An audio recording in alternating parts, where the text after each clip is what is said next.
la ciencia es el futuro. Sin ciencia no hay futuro. Hola amigos, soy Modesto Montoya, director y conductor del programa Encuentro con la Ciencia, un programa que pasa por cienciaperú.tv dedicado a la promoción de la educación, la ciencia, la tecnología y la innovación a través de entrevistas con sus protagonistas, los protagonistas de estos campos. Y cuando uno habla de ciencia, pues es amplio, no solamente biología, física, química, también las ciencias sociales, las ciencias políticas, contrario a lo que piensa mucha gente, ¿no? Que ciencia es solamente cuestión de laboratorio. Pero en fin, el laboratorio también es el laboratorio humano. Y estamos en esta oportunidad con Juan de la Puente, que es abogado, politólogo, candidato a doctor en filosofía, que, pensador entonces, y vamos a conversar con él sobre el balance político del Perú y la América Latina. Gracias, Juan, por estar con nosotros. Un gusto, Modesto, un gusto de estar con ustedes. Gracias por la invitación. Un gusto de compartir. Bueno, el Perú, francamente, nunca imaginé que iba a pasar esta situación cuando era menos viejo, cuando era joven, leía libros sobre las repúblicas bananeras, la América Central, decía, ¿cómo pueden haber países que hacen estas cosas, no? Pero lo que estamos viendo ya en nuestro país escapa toda imaginación. Ya veo que hay muertes de personas que pueden ser testigos de algo sospechoso, en fin. No quiero extenderme porque queremos escucharte. ¿Qué está pasando en este Perú que tú has analizado bastante desde el punto de vista político, por favor? Gracias, Modesto. Mira, yo creo que um, estamos en una crisis bastante larga, ¿no? Mi impresión es que esta crisis empieza más o menos a finales del gobierno del presidente Humala, con las primeras acusaciones de la corrupción, la pérdida de la influencia política del partido gobernante en el Parlamento y con una sociedad que en ese momento exigía cambios progresivos, reformas políticas. Y entonces esta crisis ya tiene como unos, diría, 10 años, estamos entrando al 10.º año. Y tengo la impresión que por su naturaleza, quizás tendremos unos 10 o 12 años por delante. Y entonces estamos hablando de una crisis bastante larga. Incluso hasta la idea de que esto se llame crisis está en discusión, porque probablemente la crisis, la palabra crisis nos remite a un solo problema. Y aquí, como dice el Banco Mundial, Naciones Unidas, estamos hablando de un conjunto de crisis y ellos llaman policrisis a esto. Y además porque quizás diciendo que es crisis, reducimos su carácter fundante, es decir, esta idea de que la crisis trae cosas nuevas, extraordinarias, como tú acabas de decir, estos asesinatos por encargo que ya entran al ámbito abierta y directamente político. Eso yo creo que es una primera idea respecto a lo largo del proceso del que venimos y que este proceso será largo también para más adelante. Y decir eso nos indica además de que habría que tener determinado cuidado con considerar que las elecciones del 2026 van a ser una forma de solución de esto que llamamos crisis y yo creo que va a ser un hito importante, pero no me imagino que el conjunto de los problemas del Perú se resuelvan en elección y probablemente eh, se agraven. Creo, pasando, entonces entrando al 10.º año y considerando eso, tengo la impresión de que el primer gran cambio que se ha producido en los últimos años es que el Perú ha dejado de ser ya un régimen presidencialista. Incluso en este modelo atenuado en que lo planteaba la Constitución del 33, del 79 y del 93. Eso es bastante serio porque esto implica que si es que ya no somos un régimen presidencialista, ¿qué somos? Creo que somos un régimen parlamentario de facto. Las reformas que se han aprobado este año para instalar la bicameralidad, las leyes que según he leído hoy implican 60 cambios en materia penal, en el Código Penal, que favorecen muchos de ellos a grupos del crimen organizado, no han sido observados y contra ellas no ha peleado el Ejecutivo. Se ha multiplicado el conjunto de leyes que en realidad el Congreso aprueba por insistencia. Hay una actividad económica del Congreso claramente orientada a aumentar el gasto público. La aprobación del presupuesto para el siguiente año lo demuestra. Y en términos, digamos, del equilibrio de poderes, el Congreso es un poder que tiene junto a sí y debajo de sí al Ejecutivo, al Tribunal Constitucional, a la Defensoría del Pueblo y a otros organismos constitucionalmente autónomos. El diseño que tenía el Perú era un diseño muy interesante porque junto a los tres poderes aparecen en nuestra Constitución y vienen muchos de ellos del anterior, un collar, yo diría, de 10 organismos constitucionalmente autónomos, varios de los cuales han sido copados o se han alineado al Parlamento. Y entonces yo creo que ya no somos un régimen parlamentario y entonces tenemos un régimen, digo, no somos un régimen presidencial, sino un régimen parlamentario de facto. Eso es serio, eso es de fondo, porque la presidencia ya es un poder cautivo y tengo la impresión de que si no pasa algo como, por ejemplo, que un candidato obtenga el 2026 una votación aluvional que le dé de frente eh, casi un 40-50% de parlamentarios, el próximo presidente será también débil. En el Perú sacar a un presidente demora más o menos 15 días, demora sacar al presidente más tiempo de lo que se demora en censurar un ministro. Esa es una primera cosa grande, ¿no? La segunda es que estamos frente a una radicalización autoritaria de la sociedad. Eso implica una rediscusión, una nueva discusión de las claves sobre la democracia que tenemos en el Perú en estos 2 años y tiene mucho que ver también con América Latina, porque si bien es cierto, no hay discusión sobre el carácter autoritario del régimen que nos gobierna, también es cierto que en la sociedad se ha producido un decantamiento autoritario y no necesariamente a favor de posturas progresistas, sino conservadoras. La mayoría, por ejemplo, quisiera un golpe militar, la mayoría no apoya la democracia, esta democracia, la mayoría quisiera instalar la pena de muerte, que el Perú se salga de la Corte Interamericana de Derechos Humanos. Es decir, por ejemplo, hoy día la discusión del Perú es cuán fuerte va a ser la ofensiva contra el crimen después de 2026 y cuánto se va a parecer a esta idea del gatillo fácil, ¿no? De una política de seguridad pública que no que viole los derechos humanos. Esta radicalización de la sociedad yo creo que se encuentra con la radicalización también de las élites. Y entonces habría que completar la discusión respecto a que en el Perú una gran parte de la élite se ha radicalizado hacia la derecha, a la ultraderecha, lo cual es cierto, pero también hay una especie de radicalización de la sociedad. El tercero es la aparición de nuevos movimientos sociales. Y aquí, digamos, este proceso que en otros países podría demorar muchísimo tiempo, 30, 40, 50 años, aquí se ha producido quizás en una década.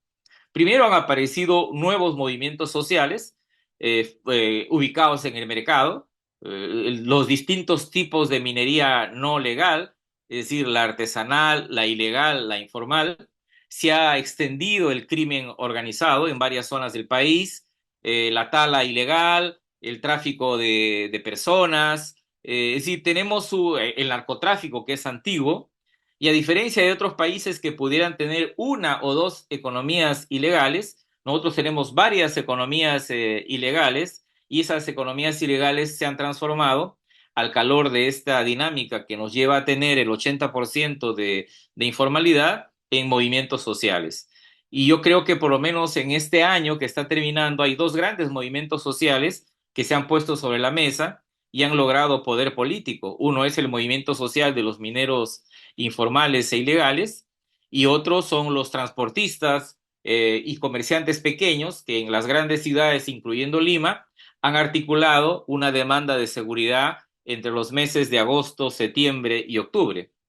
Yo diría, por lo tanto, que las clásicas, los clásicos movimientos sociales que hemos tenido en el Perú, de capas medias, obreros, campesinos, asalariados, intelectuales, eso se ha fundido, eso se ha mezclado en una nueva composición social del Perú que tiene ya efecto político porque sacan sus propias leyes, tienen una forma de ver el Estado, en algunas zonas incluso abiertamente se pide que no haya Estado, como en una parte de la Amazonía, y tengo la impresión que por eso un tercer elemento de esto que se llama crisis es la aparición de movimientos sociales y de fuerzas en general que en algún momento podrían no tener control, podrían desbocarse, cuyo comportamiento quizás no es un comportamiento, yo diría, previsible.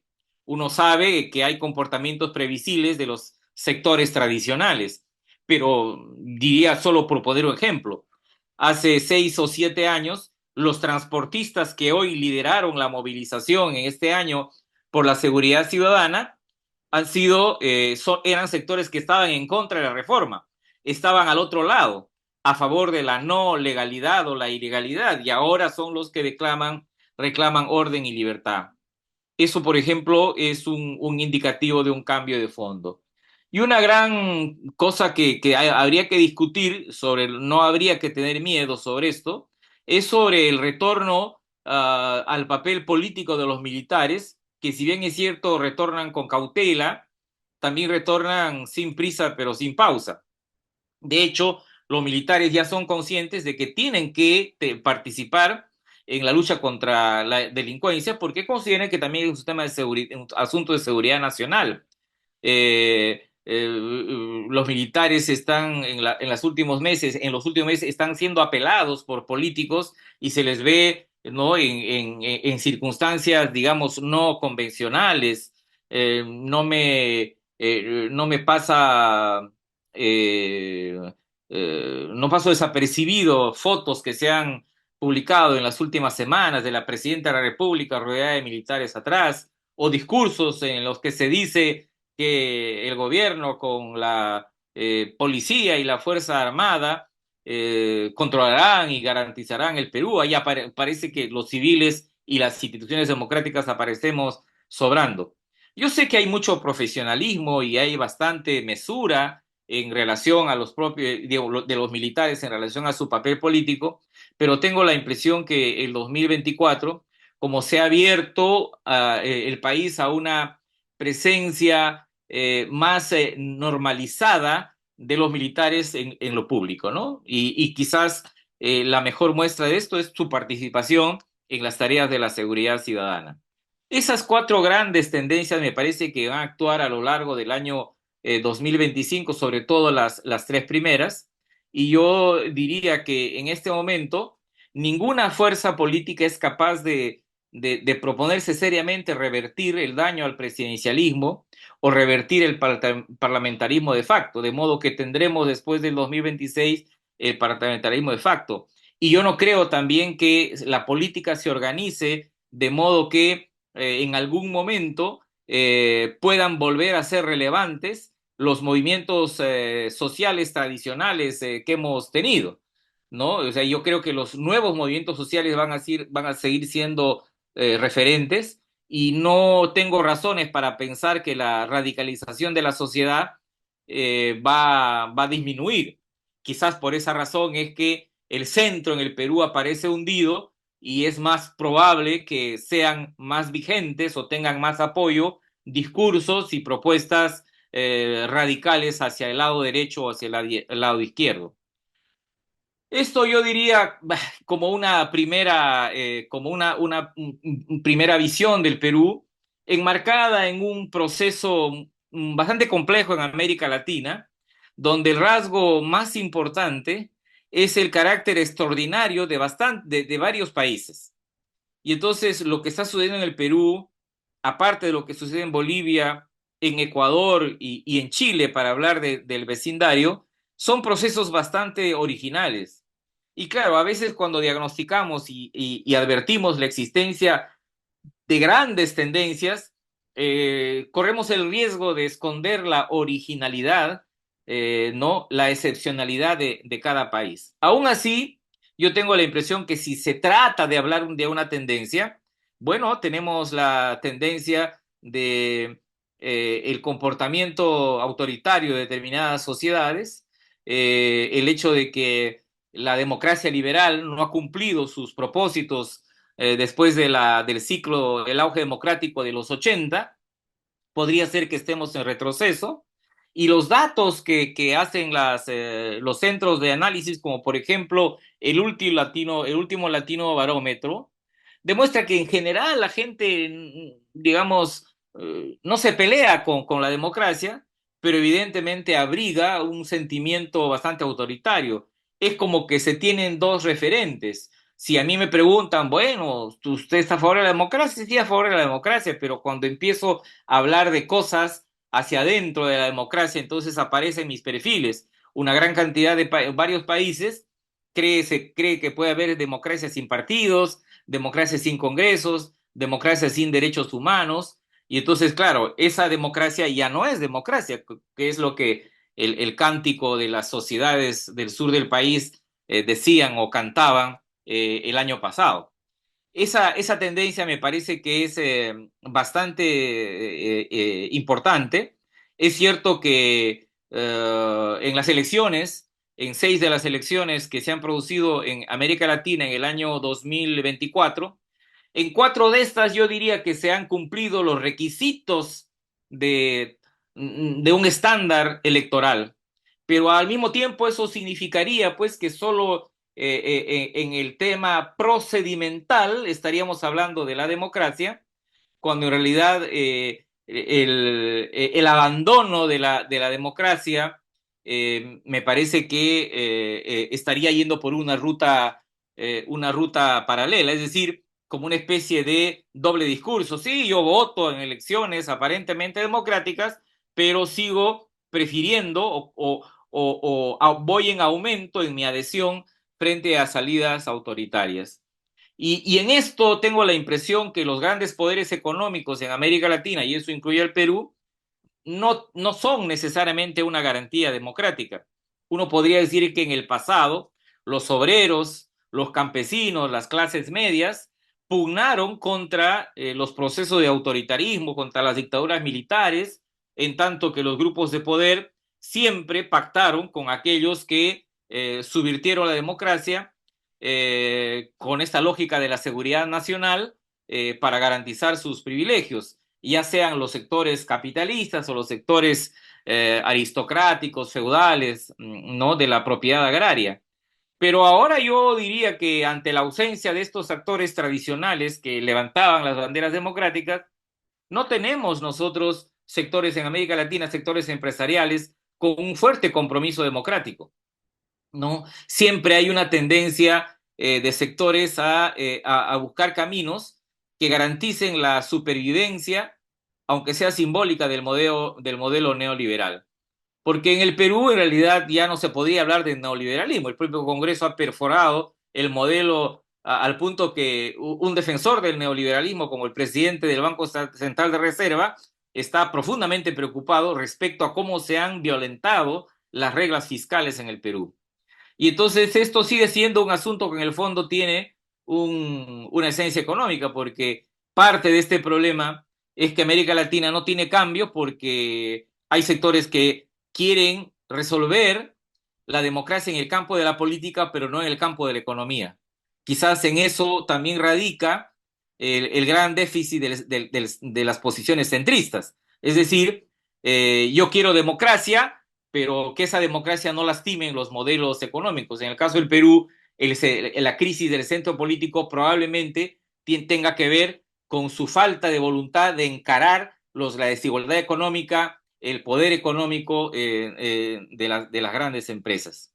Este sería como una especie de una mirada un poco general a esto que viene en el Perú y a esta relación del Perú con el entorno de América Latina. Bien, interesante. Ahora, acá hay algunas observaciones que te voy a tratar de traducir, ¿eh?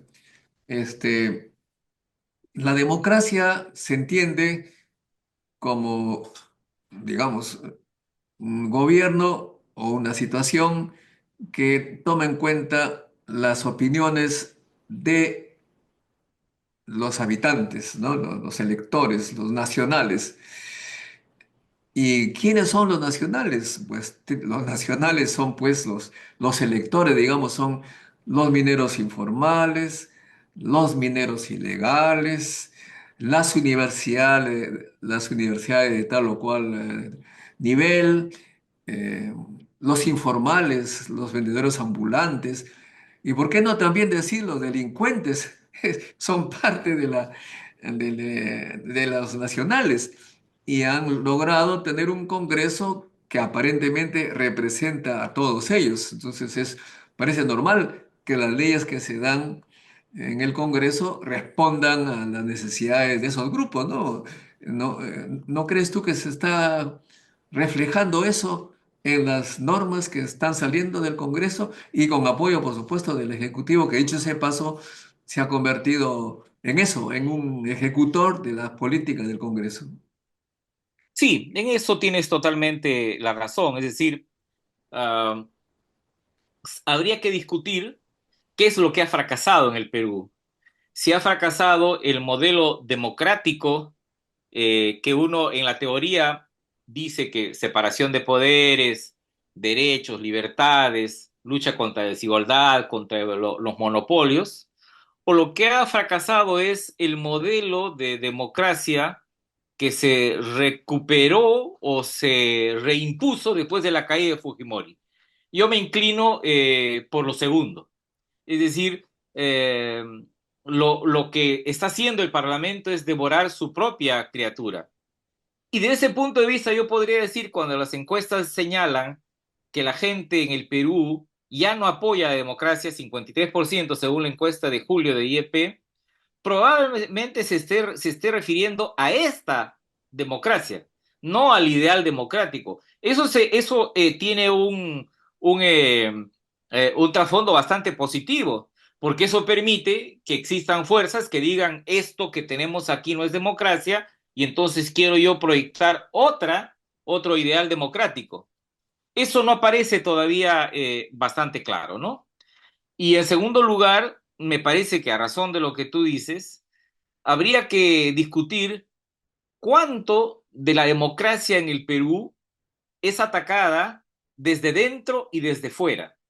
Ahí yo tengo una distancia con algunos sectores de la academia del Perú que sostienen que lo más importante es que eh, eh, la, la democracia en el Perú está atacada desde afuera. Es decir, que hay grupos autoritarios, hay grupos populistas. Y yo no discutía eso, pero también es cierto que está atacada desde dentro. La captura del Estado, por ejemplo, lo que tú señalas en el Parlamento, es una forma de ataque claro hacia la democracia. Y entonces yo diría que hay como una especie de operación en tenaza de los de afuera y de los de adentro.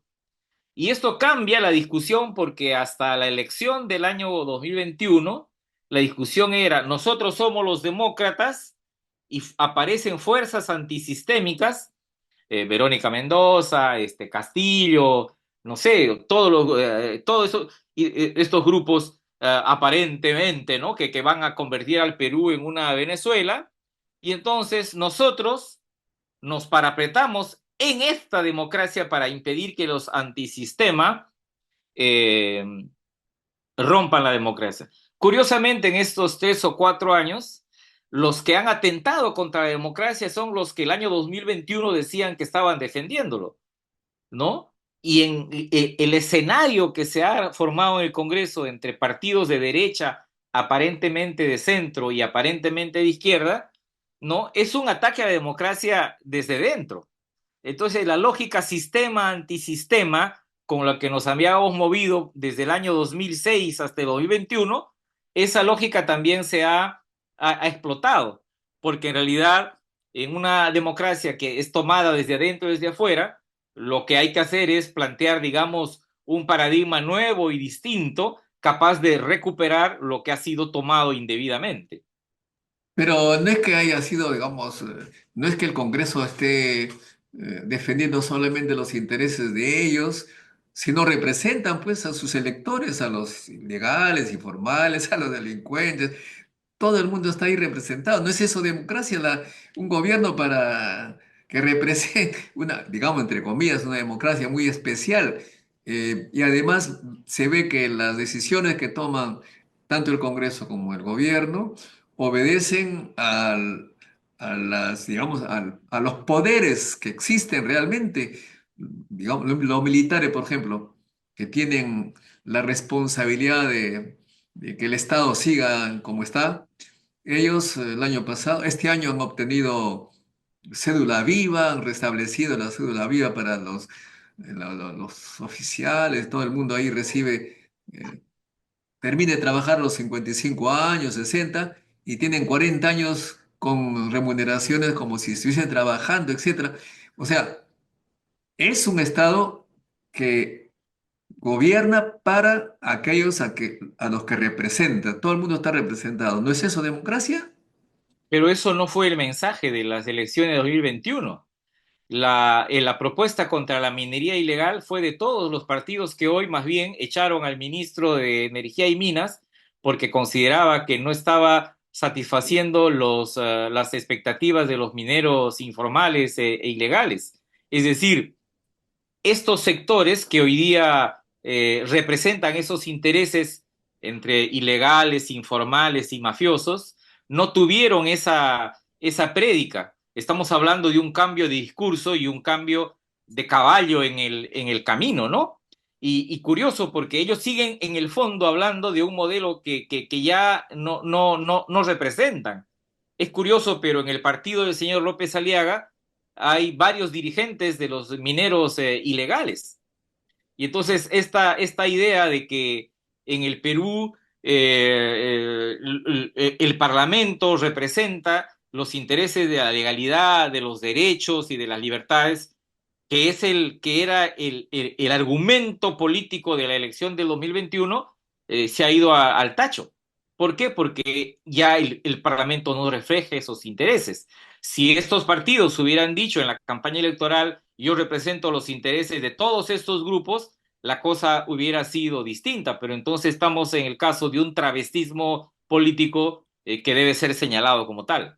Ah, me parece muy bien, pero sobre todo, yo he escuchado a alguien del Congreso que dijo, si hacemos lo que ustedes nos demandan, habría problemas sociales. Efectivamente, hay mucha gente ya involucrada, pero en fin, ahora, la gente, efectivamente se señala que ha perdido confianza en la representación de las fuerzas laborales, formales y serias, entre comillas, serias.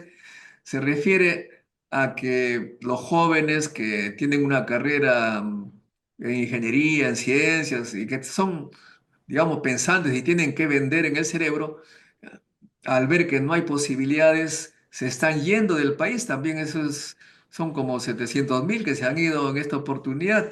Y aquellos que en alguna vez tenían confianza en la democracia, en un cambio social, en un cambio del Estado, dicen, bueno, parece que no, porque incluso si nosotros manifestamos, estamos corriendo riesgo de muerte. Entonces ya esto no hay forma. Cada uno quiere resolver sus problemas de la manera como lo cree conveniente. Y una de las formas es la delincuencia, robarle al vecino para poder sobrevivir. O sea, estamos pues en una situación muy compleja en la que el Estado, la democracia ya no ofrece las garantías para que la gente, entre comillas, se comporte de manera normal, digna y sobrevivir.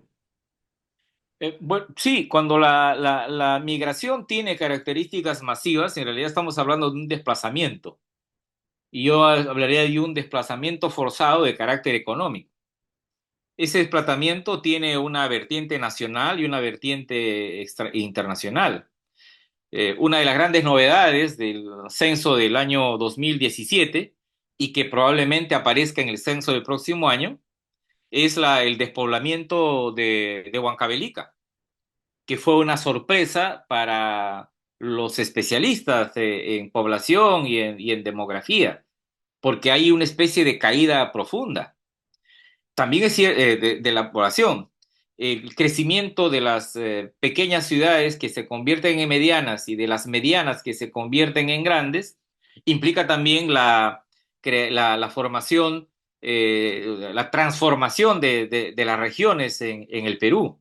Sí, sí, claro, Huancavelica como región se está despoblando, pero la ciudad de Huancavelica ha crecido notablemente. Y entonces, este fenómeno termina engarzándose con, por ejemplo, otros positivos, como el incremento de la esperanza de vida, de resolver problemas económicos, pero también asuntos vinculados a la pobreza, el desempleo y el crimen y el delito.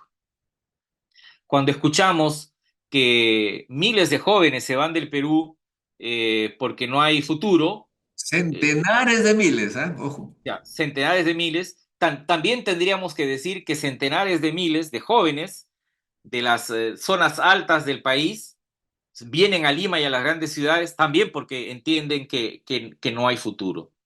Y junto a eso, a mí me parece que hay un elemento que está vinculado a esto y es que somos un país que expulsa y recibe. Y entonces es un país Ahí que... hay un tema allá internacional, las potencias, Alemania e incluso China están con problemas de natalidad y están urgidos de jóvenes con conocimientos técnicos y de Así es, ingeniería, etcétera. Alemania está desesperadamente llamando sí. claro, y nosotros somos entonces la fuente de juventud, la poca gente que sabe Así es. se está yendo y nos estamos quedando entre, entre viejitos y gente mal Sí, preparada porque a lo mejor se van. Eso muestra pues que totalmente de acuerdo. el futuro del Pero por esa Perú, razón, el futuro del Perú no está muy claro, que digamos. sí, y tiene razón, porque podría ser que podamos impedir que esa juventud organizada y que tiene características, digamos, de masa cerebral para el futuro no se vaya. Tendríamos que hacerlo en función de políticas específicas. Cuando se habla de políticas en favor de la ciencia, normalmente se dice, ah, hay que darle dinero a Concitec, pero en realidad estamos hablando de empleo para los jóvenes profesionales, vivienda, salud. Estamos hablando de un conjunto de cosas que harían que los jóvenes se queden aquí. Y en ese escenario me parece a mí que es bastante interesante este proceso del otro lado, es decir, el hecho que nosotros hayamos sido territorio, crisol de la migración extranjera, sobre todo venezolana. No estoy entre los críticos, al contrario, cuestiono la xenofobia, porque probablemente hemos recuperado un poco de bono demográfico con la presencia de centenares de miles de inmigrantes venezolanos. Lo que quiero decir es que la idea de la migración en el contexto de una crisis es muy interesante porque refleja la capacidad del Estado no de resolver sus problemas hoy, sino de retener a quienes pueden ser parte del futuro. Y no solo entonces en términos de edad, nos quedamos aquí los que no somos jóvenes, sino también se van del Perú quienes podrían ser parte de un proyecto de renacimiento. Y hasta las corrientes nacionalistas y ultraconservadoras deberían en eso ser incluso más acuciosas, ¿no? Y claro, no lo son, ¿no? No lo son. Ahora, para ir terminando por esta vez, ahora vamos a leer lo que nos dice Oliver Schilling. Dice, este es bien crítico lo que señala. Muchos intelectuales tratan de acomodarse al sistema para ver si encuentran algún trabajito que falta también para los intelectuales. Dice, ¿por qué algunos académicos tienen temor a decir que estamos en una dictadura parlamentaria y siguen diciendo que estamos en democracia? ¿Tú sientes que hay temor entre los intelectuales peruanos, universitarios, académicos? Bueno, de hecho, cuando se rebautiza a esto que nos gobierna como coalición gobernante, ¿no? Como dictadura parlamentaria al Ejecutivo, No estamos diciendo con claridad que este es un régimen no democrático. O sea, The Economist en esto es más claro que algunos académicos, porque The Economist ya dice que el Perú es una democracia híbrida. Entonces, sí, yo creo que pronunciar la palabra dictadura para mucha gente es bastante, bastante complicado. Para mí, en términos, digamos, de teoría política, esto ya no es una democracia presidencialista, estamos frente a un régimen parlamentario de facto. Y eso yo creo que es una realidad que nos va a presidir en los próximos años. Muy bien, Juan, te agradezco mucho por este análisis, que muy interesante. No vamos a poder responder otras preguntas, pero te agradecería si nos mantendremos en contacto para que nuestros científicos, académicos, universitarios, un poco eh, sean guiados por algún pensamiento diferente al oficial. Pero antes de terminar, quiero decirte pues que el señor López Aliaga nos prometió una potencia en Lima, pero trae trenes de hace 40 años y además el 18 de enero va a regresar a Pizarro, cerca de la Plaza de Armas. Parece que está todavía en el pasado. No estamos con la idea de que regrese Pizarro, lo va a poner al lado del Curaca último que había acá, pero no tenemos pues un centro donde se inicie la computación cuántica o cosas modernas, más bien estamos yendo hacia el pasado, pero eso será tal vez motivo de una próxima reunión, estimado Juan. Un abrazo, muchas gracias a ti, Modesto, y a los colegas, a los amigos que siguen tu programa. Gracias amigos, será con nosotros entonces hasta un próximo encuentro con la ciencia. Chao, chao. La ciencia es el futuro. Sin ciencia no hay futuro.